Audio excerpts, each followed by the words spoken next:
അപ്പോൾ നീ സമ്മതിച്ചു, നീ തന്നെ രാജ? അതെ, ഞാൻ തന്നെയാണ് രാജ.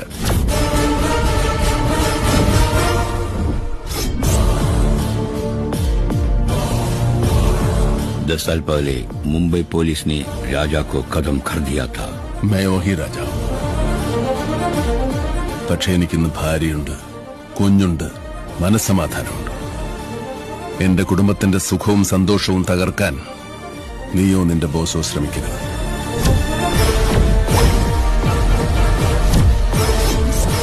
ശ്രമിച്ചാൽ കൊന്നു കുഴിച്ചു മൂടും എല്ലാത്തിനും ഞാൻ.